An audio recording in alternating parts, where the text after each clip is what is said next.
अस्सलामु अलैकुम viewers, welcome to my channel अलकंस। आज हम एक नया सिलसिला शुरू कर रहे हैं जिसमें हमारे माशरे के दो अहम अफराद यानी मियाँ और बीवी के हकूक़ और फ़राइज़ पर बात की जाएगी और कोशिश की जाएगी कि इन हकूक़ और फ़राइज़ के पीछे दीन की क्या हिकमत है।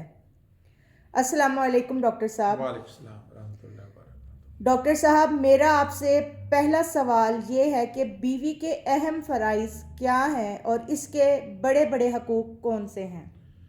बिस्मिल्लाहिर्रहमानिर्रहीम। व्यूअर्स, ये बड़ी अहम बात है कि जिस वक्त अल्लाह तबारक ताला ने दीन इस्लाम की रोशनी इस दुनिया में की, तो उस वक्त मुआशरे में तमाम तबके बहुत ज़्यादा पिसे हुए थे। उनमें से बिलखसूस जो है औरतों का तबका जो है और बीवी का ख़ास तौर पर जो है बहुत बुरे हालात थे। जी बिल्कुल। और इसके साथ दूसरा तबका जो है वो ग़ुलामों का था।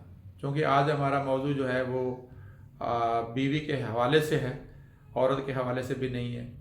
तो बीवी जो इस्लाम से पहले उसकी कसम पुरसी और उसके हालात की ज़ुर्दगी जो है वो देखने वाली थी।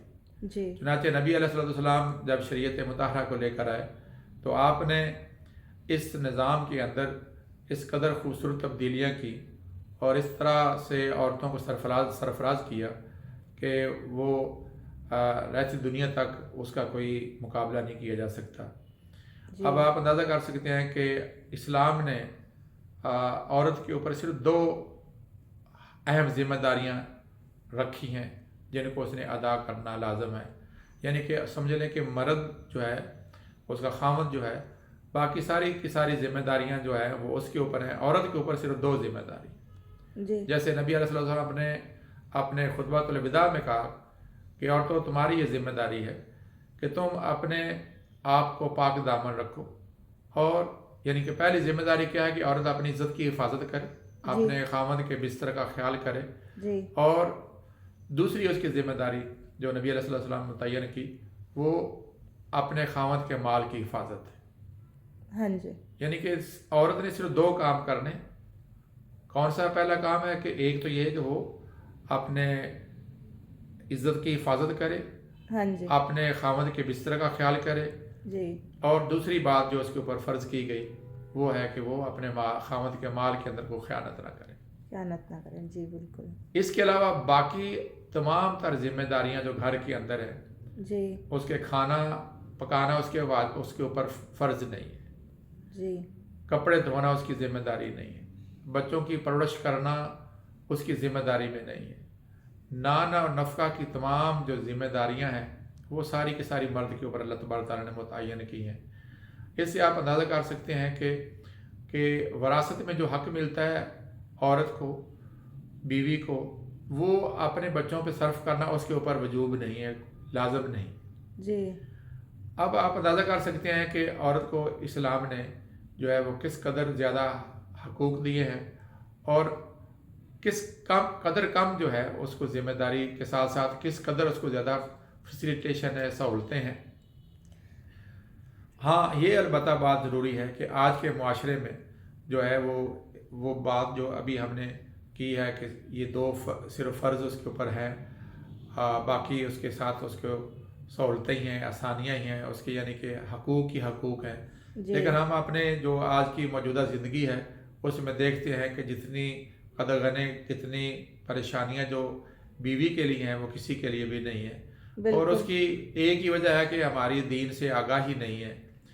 अब जो इसकी जो हकूक़ के बहुत ज़्यादा होने की कई हिकमतें हैं, हाँ जी क्योंकि ये एक टॉपिक बहुत बड़ा है कि जिसके अंदर ये पता चलेगा कि अल्लाह तबारक ताला ने औरत को जो है वो इतने ज़्यादा हकूक़ क्यों दिए हैं और उसके ऊपर इतने फ़र्ज़ कम से कम क्यों आयद किए।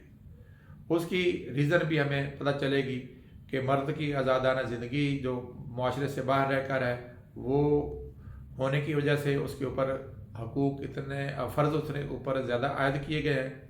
और औरत का अपने घर में रहते हुए एक महदूद स्कोप में, महदूद हालात में रहते हुए उसके ऊपर सिर्फ सहूलतें उसके हक़ ही हक़ मुतय्यन किए गए हैं। کیوں کیے گئے. تو یہ انشاءاللہ اگلی نشست میں کوشش کریں گے کہ ان کے اوپر ہی صرف بات کی جائے تاکہ ہمیں اندازہ ہو سکے کہ اللہ تبارک تعالیٰ جو ہے کیا عورت کو گھر کے کام کرنے سے بالکل روک رہے ہیں یا دیگر معاملہ سے روک رہے ہیں اور کیوں ایسا اسلام نے کیا ہے.